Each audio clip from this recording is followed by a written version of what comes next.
Olá a todos, vocês já me conhecem, eu sou o professor Luiz, sou professor de bioética e a gente está aqui para falar de história hoje. A gente vai dar início agora com essa aula ao nosso RED, que vai do dia 12 ao dia 23, e esse é o período então que a gente vai ver o conteúdo referente ao segundo bimestre. Então muita atenção aí para essas 2 semanas, né? Que começou ontem e vai até o dia 23. Vocês vão ter 2 atividades para serem realizadas e essas atividades vão valer a nota do segundo bimestre. Então uma atividade, eu vou fazer um vídeo explicando, é para vocês fazerem, vão fazer uma espécie de organograma das divindades da Grécia, né? Eu já vou falar que a gente vai tratar da Grécia e tal, da Grécia Antiga, né? Então, na Grécia Antiga tinha uma série de divindades lá, eu, inclusive deixei alguns vídeos aqui, ó, que tratam especificamente sobre isso, né? Então, nesse vídeo aqui, os deuses da Grécia Antiga, vocês vão ter acesso a todas essas divindades. Se vocês derem um Google também, escrevendo as divindades da Grécia Antiga, vocês vão ver esses organogramas, né? Quer ver? Vamos olhar aqui rapidinho.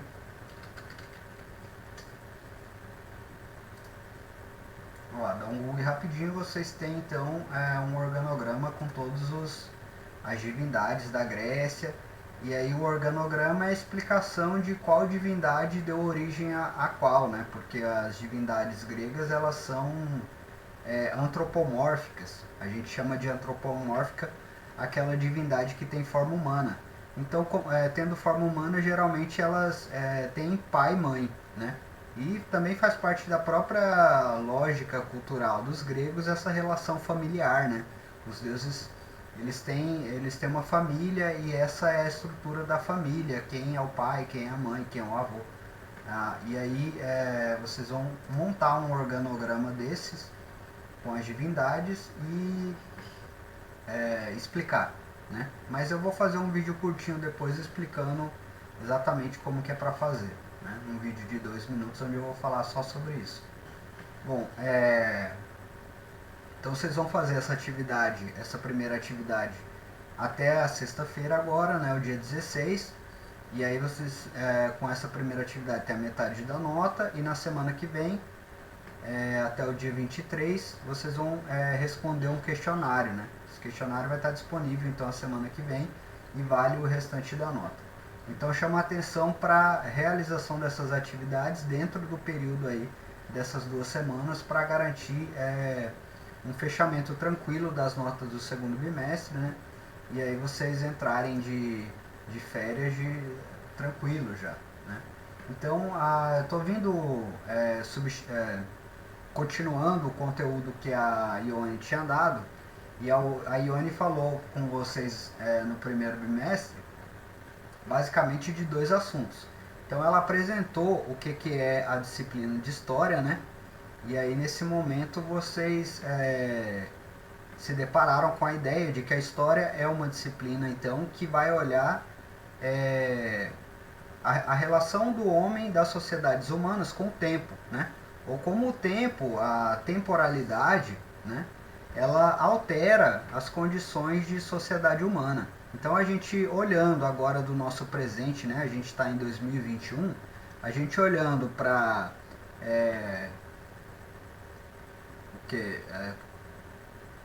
cerca de 300 mil anos para trás, isso, cerca de 300 mil anos para trás, lá no século II, no século III antes de Cristo, né? Com qual objetivo a gente faz isso? De olhar para esse passado, né? A gente olha para esse passado com o objetivo de identificar as diferenças, né? Quais eram as diferenças dessas sociedades, desse período que a gente dá inclusive um outro nome, né? Que tempo é esse que a gente vai tratar, onde existem os gregos, onde vocês já viram, né? Os egípcios, os mesopotâmicos, os fenícios, né? Vocês já falaram dessas sociedades, dessas populações que viviam, que existiram lá na antiguidade, né? Então, a antiguidade é esse período aí de 30 mil anos para trás, né? Da nossa realidade atual, onde as coisas eram totalmente diferentes e a gente precisa aprender como que era essa diferença, né? Por que a gente precisa aprender como que era essa diferença? Para poder compreender por que as coisas estão assim, então, né? Então a gente, por exemplo, hoje tem um Estado, né? Tem um Estado, tem uma sociedade, tem leis, tem tecnologias, tem trabalho, tem escola, e essas coisas elas não surgiram do nada, assim, né? A gente, ser humano, ser vivo, a gente nasce meio que do nada, né? Então você vai lá, um óvulo vai se desenvolvendo e brota no mundo através do ventre da sua mãe. As sociedades não, elas não têm uma mãe, né? Elas não nascem de uma figura humana, elas são fruto do quê?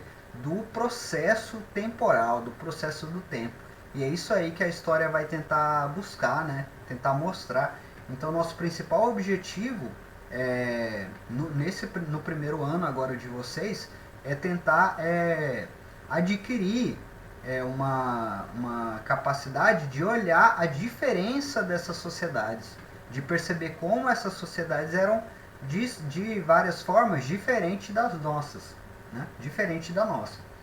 Então, vocês falaram da história quanto disciplina, a gente está falando aqui dos objetivos de estudar a história, estudar o passado, né? E aí vocês usaram um pouco esses objetivos para estudar as sociedades que a gente vai chamar das primeiras civilizações humanas, né? Ali na região da Crescente Fértil, que é a região do Nilo, do Rio Tigre e Eufrates, né? Região do Oriente Médio onde surgiram as primeiras grandes cidades e aí deixaram registros do que a gente começa a entender como uma escrita, né? Então deixam registros, tem também registros arqueológicos, né? Através desses registros arqueológicos, dessas primeiras formas de escrita, né? Ainda não tinha papel, né? Um papel como a gente conhece hoje, mas você tem barro, né? Dá pra fazer inscrições no barro, você também faz um tipo de papel específico, né? Os egípcios faziam lá o papiro, né? Vocês já devem ter ouvido falar disso também. E através disso que a gente chama em história de fontes, né? Essas fontes que são os materiais arqueológicos, os registros escritos, a gente tenta buscar então como eram essas sociedades de tanto tempo atrás, né, desse passado, desse momento histórico que a gente chama de antiguidade. Então toda a antiguidade, né, é importante vocês lerem essa primeira descrição aqui da disciplina para vocês poderem ter compreender o processo, né, de como um conteúdo ele vai se ligando ao outro, né? Então a gente vai falar de Grécia Antiga nesse segundo bimestre e esse assunto ele não está desvinculado do que vocês viram no primeiro bimestre, ele está vinculado e o que a gente vai ver no terceiro bimestre vai estar vinculado com a ideia com o que a gente vai estudar em Grécia Antiga também. Então o assunto da nossa primeira semana é a Grécia Antiga e o assunto da nossa segunda semana é a Roma Antiga, né? O Império Romano, é no Império Romano que vai surgir o cristianismo. E aí com a ideia de cristianismo, a gente pode começar a pensar um pouco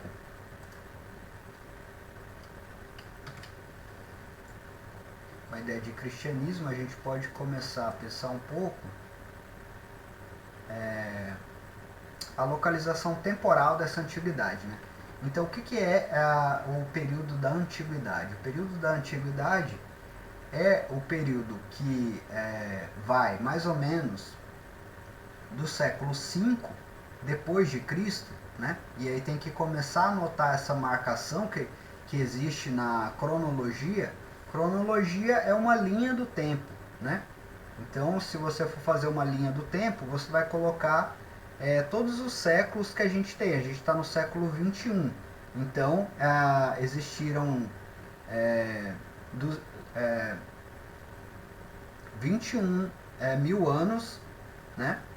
há 21 mil anos atrás, a gente marcou o ano zero, né? O ano zero foram os romanos que fizeram essa marcação. Eles disseram, bom, esse ano aqui, que é o suposto ano do nascimento de uma figura religiosa central para os cristãos, né, que é Jesus, a gente vai começar a contar o tempo, né?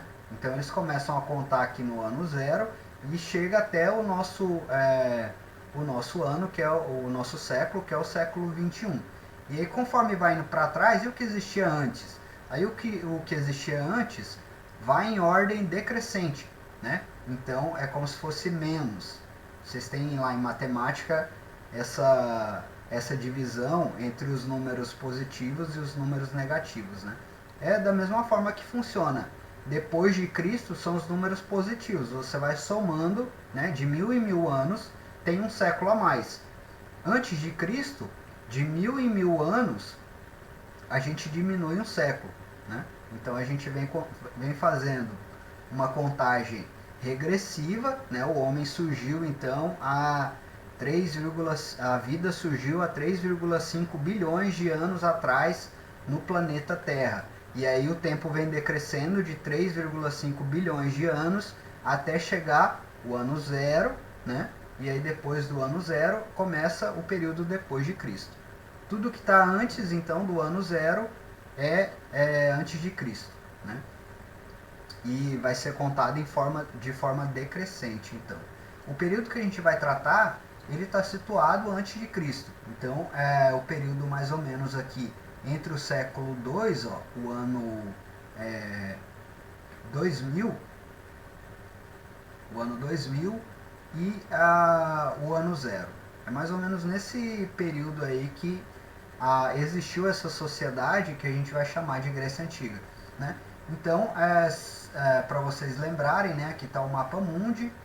De qual espaço a gente está falando? A gente está falando de um espaço que está bem ali no Mar Mediterrâneo. O Mar Mediterrâneo é esse aqui, né? Aqui embaixo a gente tem a África, aqui em cima a gente tem a Europa, a Ásia aqui do lado, né? A América que está no cantinho aqui, ó.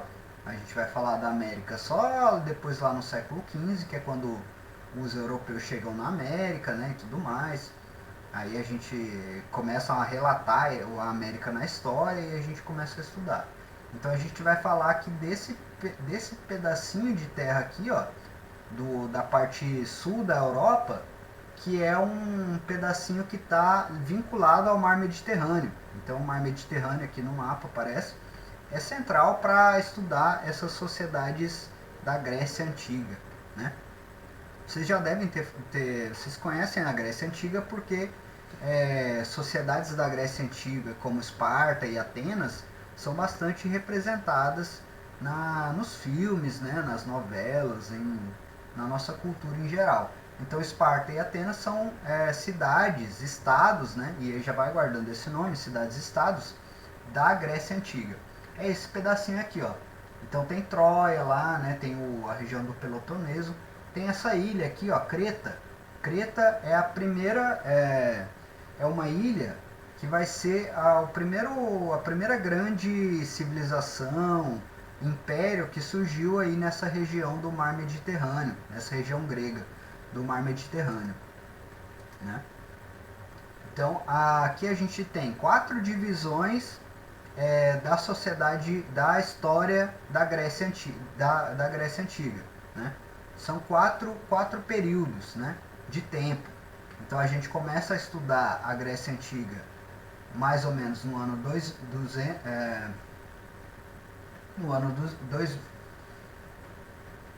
2000 e vai até mais ou menos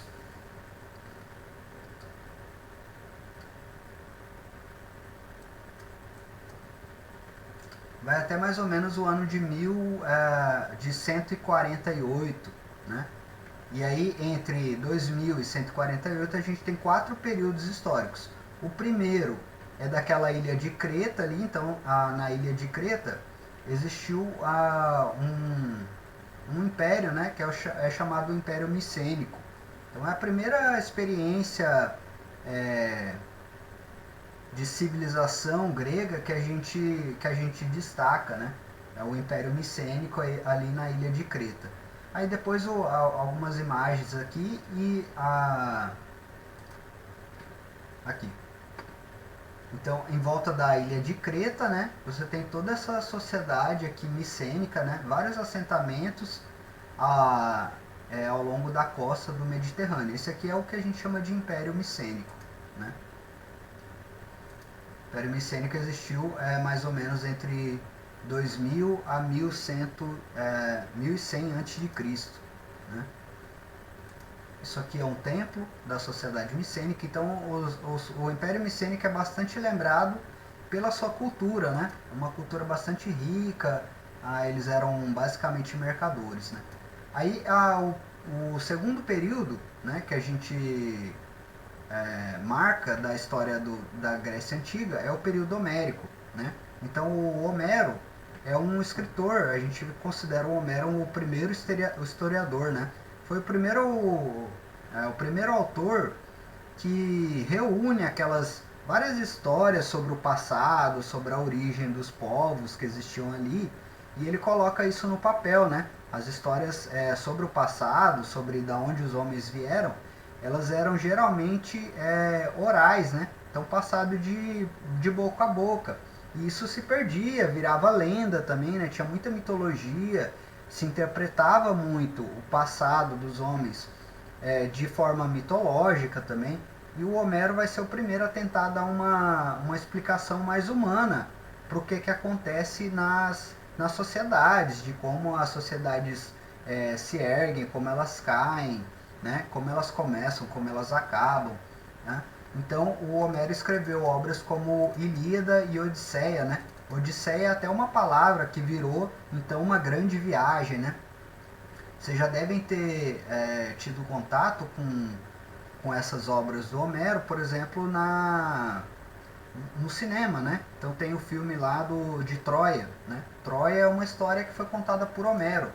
Aí Troia se passa então, a história de Troia corresponde a esse segundo período da história dos gregos, que vai mais ou menos de 1100 a 800 a.C. Então mais ou menos aí no final do século no final do século I e no final do século II e início do século I, né? Aí depois a gente tem um terceiro período que é chamado o período arcaico, né? Esse aqui é o período mais retratado na verdade essa passagem aqui por conta das obras do Homero, né? Então as obras do Homero, Odisseia e Ilíada, elas vão descrever como as sociedades gregas elas foram se transformando de pequenos agrupamentos familiares em grandes cidades-estados, né, como Atenas e Esparta. Então, o período arcaico ele representa o apogeu das cidades-estados gregas, o auge da sociedade ateniense, da sociedade espartana. É no período arcaico que tem, por exemplo, a guerra entre as cidades-estados romanas, Atenas e Esparta, e os persas, né, que é retratado naquele filme 300. Né? E o último período é o período helênico, quando essas cidades-estados aqui, Atenas e Esparta principalmente, elas entram em guerra, elas disputam o domínio ali da região grega, acabam enfraquecidas, e aí você tem um domínio de uma outra de um outro império que vem do norte, né, que é chamado o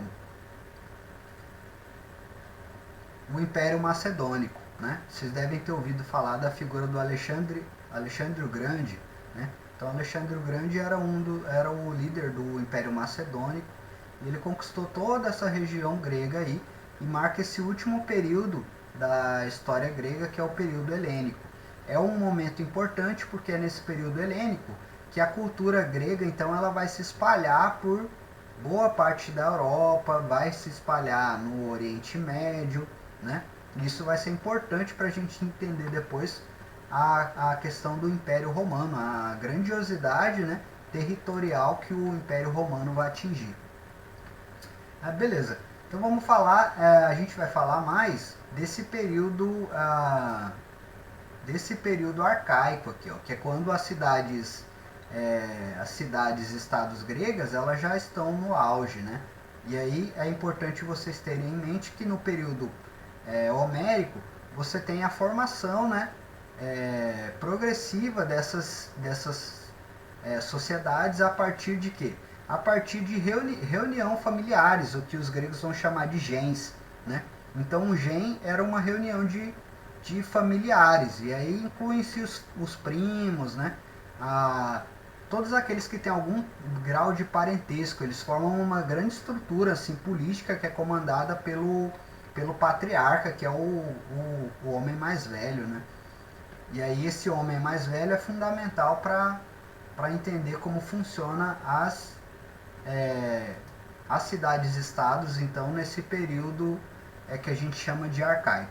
O que é uma cidade-estado? Então, esse modelo da cidade-estado, ele é o que funciona, ele é o grande modelo assim da antiguidade, né, de funcionamento político e social.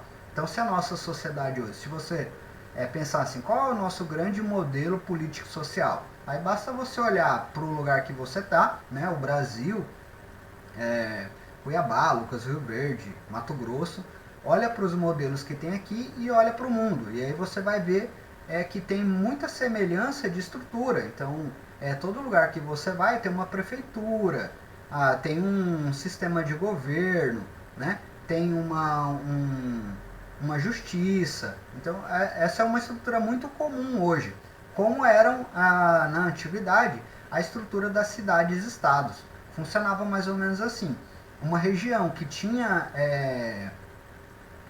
semelhança cultural, que promovia alguma troca cultural, ela se integrava de uma forma federativa. Então, cada cidade ela tinha a sua autonomia de escrever as suas leis, seguir a sua divindade, né? Então, o grande exemplo que a gente tem, anterior às cidades-estados gregas, é a própria Mesopotâmia, né? Então, se vocês estudaram a Mesopotâmia, vocês viram que a Mesopotâmia é uma grande região, né? A Mesopotâmia não tem um líder único. Como que funciona? Cada cidade tem a sua estrutura política e social. E aí, de tempo em tempo, alguma das cidades-estados assume a liderança pela região, né? E aí, essa liderança é marcada também por uma ascensão da divindade. Cada cidade-estado ela tem a sua divindade protetora, né? Então, quando a gente pensa, a cidade-estado de Atenas, né, era uma cidade-estado que existia na Grécia Antiga, ela tem a sua divindade protetora, que era Atenas, né? Se Atenas ela forma uma espécie de liderança da região, então as outras cidades-estados elas tendem a pagar tributos para aquela divindade, né? Elas têm que estabelecer templos para essa divindade da cidade líder, né? Então funciona mais ou menos assim. Exemplos de grandes cidades-estados: Corinto, Esparta e Atenas. Aqui nesse desenho a gente pode ver como funciona a estrutura da cidade-estado. Então a cidade-estado funciona assim. Lá em cima você tem, no topo, né, geralmente no topo de uma montanha, você tem o que se chama de acrópole, né? A acrópole é a região pública da cidade-estado. Então é na acrópole que fica o centro, o templo principal, né, da divindade principal, outros templos menores de outras divindades. Ficam também espaços onde são guardados tesouros, né, onde são guardados tributos, né, que são pagos para essas divindades, ou presentes que são dados para essas divindades, é guardado ali. É lá que fica também os espaços onde a população tem que fazer alguma deliberação, né? Na sociedade-estado de Atenas, por exemplo, o sistema político deles funciona de uma forma de democracia direta, né? A gente vai ver isso. E aí, quando os cidadãos eles vão precisar decidir alguma coisa, eles vão até esse centro então da cidade, lá no topo do morro. Aí as casas ficam mais abaixo, né? e aí você tem o muro cercando, né? Porque é isso, tem constante invasão, né? Essa história da antiguidade que a gente vê, ela é marcada por essas constantes invasões. Então você tem um cerco aqui da cidade, e aí além do cerco você tem então as plantações, né? E aí quem trabalha nessa cidade? Basicamente é trabalho escravo. Toda a Grécia antiga ela funciona em cima de trabalho escravo. De onde vêm os escravos? Eles são conquistados por guerras. Então quando a cidade-estado ela entra em guerra com uma outra região, quando ela ganha essa guerra, ela tem o direito de reivindicar escravos. Né? E aí são esses escravos que trabalham o campo aqui. Outra coisa que se destaca também é o porto, né? Então, algo importante, como eu disse, toda essa sociedade da Grécia Antiga, ela se desenvolve em torno do mar Mediterrâneo. Então você sempre vai ter a região do porto aqui, ó. E aí percebe que o porto ele também é protegido pelas muralhas, né? Por quê? Se houver um cerco, né, de exército por terra, a cidade ela consegue receber ainda mantimentos através do porto, né? Porque um exército inimigo pode ficar ali meses esperando, né? Tentando derrubar as defesas e não conseguir. Então vira a saída que é fortificada para o porto vira um sistema de defesa também. Tem outros estabelecimentos importantes também, como teatros, né? Espaços de jogos, né? Esses espaços de jogos vão se tornar o centro da política romana, por exemplo, da democracia, do sistema de cidadania romano, né? Então a política do pão e circo lá a gente vai ver depois. Mas os espaços de jogos são importantes também. E as cidades-estados elas também costumam ter períodos onde cidadãos de outras cidades-estados vêm para competir, né? É o princípio do que a gente vai chamar depois de Olimpíadas, né? Por isso que as Olimpíadas têm uma origem grega, né? Uma das funções também da parte pública da cidade, da Acrópole, é guardar um fogo aqui. Por isso que nas Olimpíadas tem o fogo e tal. Então, como essas sociedades elas se desenvolvem a partir de famílias, né, era sempre hábito o líder da família, o patriarca da família, ele guardar o fogo. Né? Um dos primeiros cultos que existem é o culto ao fogo. Né? Então o patriarca da família ele guarda o fogo e aí as pessoas que precisam do fogo vão lá para pegar. Funciona mais ou menos assim. Então como é a cidadania dos atenienses também? Vamos pegar como exemplo. Na cidadania ateniense, os homens com maiores de 21 anos, eles podem votar, né? Desde que, aí a gente não está falando das mulheres, são só os homens, desde que eles sejam filhos de pais atenienses. Se só a mãe for ateniense, ele também não participa, ele não é cidadão. Se ele preencher esses requisitos, ele pode participar diretamente das decisões. Ele pode inclusive propor alguma lei ou negar, ou aprovar ou propor alguma lei. Os principais, quem é principalmente esses homens com 21 anos? São os proprietários de terras, né? Porque os outros homens, aqueles que são menores não participam, aqueles que são estrangeiros não participam e aqueles que são escravos também não participam. Então sobra quem? Sobra os proprietários de terra. Comerciantes também não participam. Ou seja, é basicamente uma democracia formada por uma oligarquia. Né? Uma oligarquia é uma democracia que é fechada dentro de um grupo social específico. Né? A democracia ateniense é uma democracia oligárquica, porque ela é fechada dentro de um grupo específico que é o dos produtores de terra. E aí então se exclui comerciantes, artesãos, escravos, estrangeiros. Todos esses estão fora. Quais são as características de uma sociedade-estado? Ela tem uma autossuficiência alimentar, né? Então, dentro da sociedade-estado, costuma se produzir todas as ferramentas, as vestimentas, a comida, as embarcações, né? Ela não precisa de viver de comprar coisas de fora. Ela tem essa característica de se autossustentar. Ela não precisa de coisas de fora. Ela funciona como uma unidade política, né? Então, todo mundo que está dentro da sociedade-estado, ele está vivendo em função daquela estrutura política ali. Tem essa democracia direta, embora ela seja oligárquica, é bom lembrar, né? E o funcionamento, o trabalho braçal é escravo, né? Como eu já expliquei. E a questão militar, ela é uma função da cidadania. Então, desde que você, vamos voltar lá, né? Desde que você seja um cidadão, você é obrigado, então, a desempenhar uma função militar dentro da cidade-estado. Se a cidade-estado entra em guerra, você tem que cumprir um serviço militar. Isso era absolutamente comum, então o cidadão ele já crescia na expectativa de que ele era um ferreiro, mas ele também era um soldado, porque sempre tinha guerra, sempre tinha expansão, então ele sempre tinha que estar cumprindo uma função militar.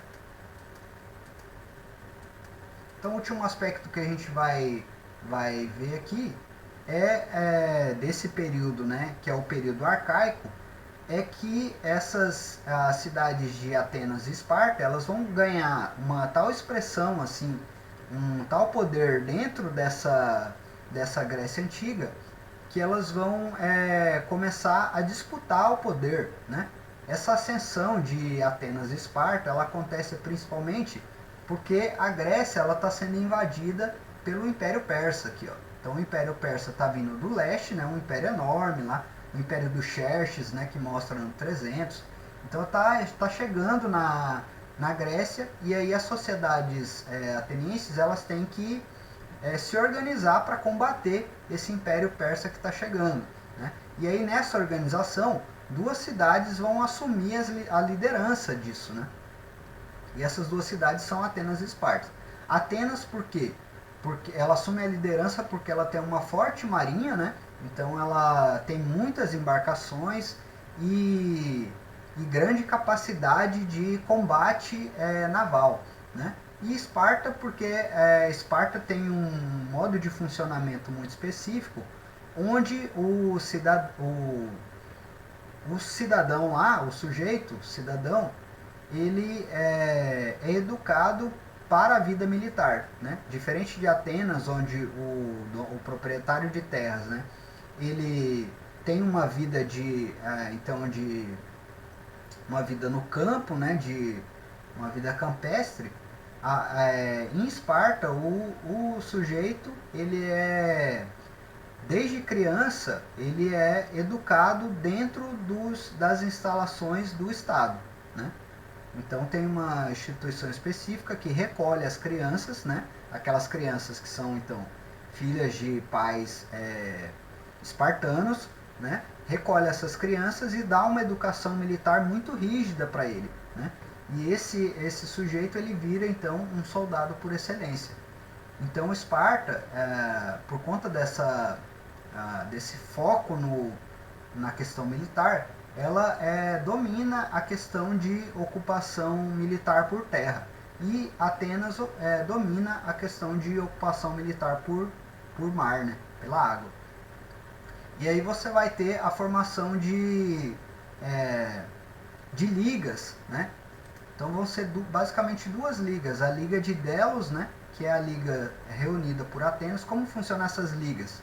Funciona com essa liderança, né? Então Atenas assume a liderança de várias cidades-estados, ela reúne várias cidades-estados para combater os persas, e aí por conta disso, né, colocando essa questão de combater os persas, ela passa a cobrar tributos dessas cidades, né, para poder investir nas embarcações e tudo mais, e também para aumentar o seu domínio, o seu poderio, né? E Esparta cria em contraposição a Liga do Peloponeso, que faz a mesma coisa, reúne uma série de cidades-estados próximas a ela para combater os persas e depois também para garantir uma hegemonia de Esparta na Grécia, né? Aí a gente tem algumas diferenças, né? Essa Liga de Delos, comandada por Atenas, ela é liderada pela oligarquia agrícola, que é a elite de Atenas, e em Esparta é comandado por uma oligarquia militar, né? Também são proprietários de terras, mas são proprietários de terras que vivem dentro do corpo do Estado, né? Eles são a espécie de funcionários permanentes, né? Soldados permanentes do Estado. E aí eles recebem por conta disso. Em Atenas, você tem uma educação civil que ensina a pessoa, então, as artes, né? Ensina a política, ensina oratória, ensina música, né? Ensina a pessoa vai lá, aprende uma profissão, né? Qual profissão ele vai ocupar dentro da cidade-estado. Já em Esparta, a educação é basicamente militar, né? Então, a sociedade espartana ela tem uma estrutura um pouco mais rígida nesse sentido, né? Aí nesse pedacinho aqui de 300 a gente consegue ver essa diferença, né?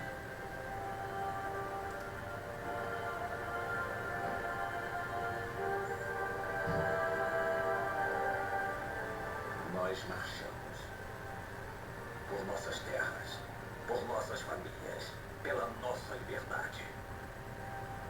Nós marchamos. Queria agradar a surpresa. Essa manhã está cheia de surpresas e comunicações. Deve ser mais do que isso. Essa é a surpresa. Silêncio! Ouvimos que Esparta está na porta da guerra. Estamos ansiosos para unir forças. Se é sangue o que procura, pode juntar-se a nós. Trouxe apenas esse punhado de soldados para ir contra Xerxes. Eu estava errado em esperar de Esparta o compromisso de igualar com o nosso número. E não é isso. Você, qual sua profissão? Ceramista, senhor. E você, Arcade, qual é sua profissão? Escultor, senhor. Escultor. E você? Sou ferreiro, senhor.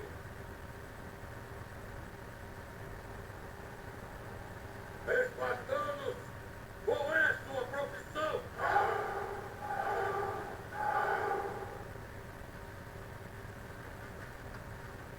Percebe, amigo? Eu trouxe mais soldados do que você.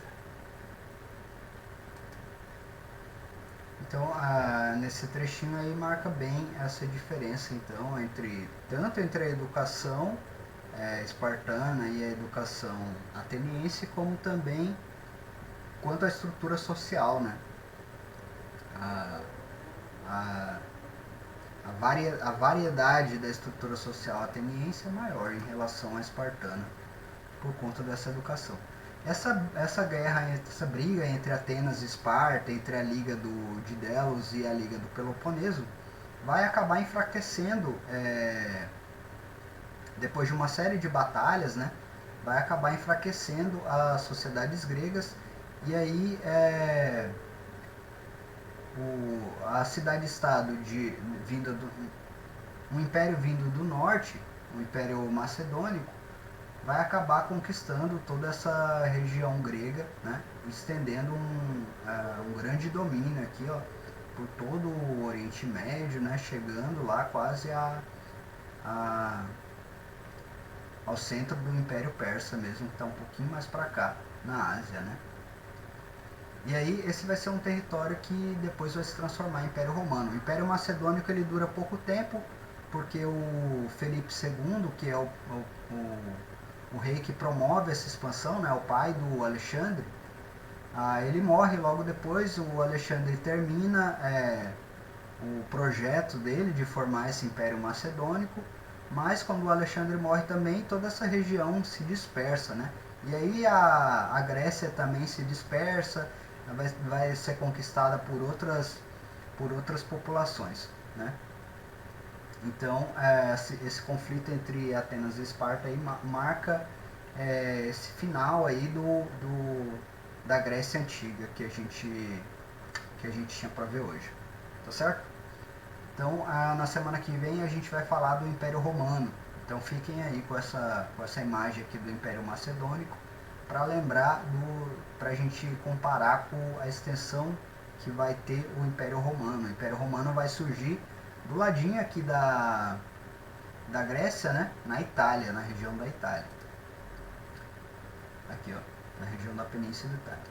Então é muito influenciado pelos próprios gregos. As divindades do Império Romano, elas são a religião, né? A política, ela vai ser toda inspirada nessa Grécia Antiga.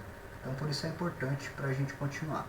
Beleza? Então aguardem aí o vídeo que eu vou deixar para falar como é para fazer a atividade que vocês vão entregar na sexta-feira. Tá certo? Até mais.